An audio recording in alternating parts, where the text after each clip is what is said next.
খাচ্ছিলাম চা। চা খেতে খেতে মাম্মা আবার ডাকলো পটি করবে, তো পটিতে ওকে বসিয়ে থুয়েছি, এসে আমি চায়ের কাপ খুঁজে পাচ্ছি না। এদিকে আমি শাশুড়ি মায়ের জন্য চা দিয়েছিলাম, কিন্তু শাশুড়ি মা খাইয়ে দিয়ে বলে শ্বশুর মশাইকে দিয়ে দিয়েছি, কিন্তু আমার চাটা কোথায় গেল আমি তো খুঁজেই পাচ্ছি না। কি বলবো, আর কিছু বলার নেই।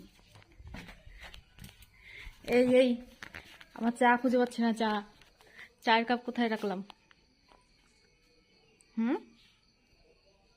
কি রে, তোকে পটি করতে এসে আমি চায়ের কাপ ভুলে গেছি। আমি তো এদিকে আনিনি, দাঁড়া দাঁড়া দেখি চায়ের কাপটা কোথায় রাখলাম। কি জ্বালা, এই না, প্লেট দিয়ে ঢাকা থুয়ে গেছি। মানে আমার কি বলবো, আর আমার মাথায় এখন ব্রেনে কাজই করে না জানো, এখনই অবস্থা, বুড়ো বয়সে যে কি হবে কে জানে।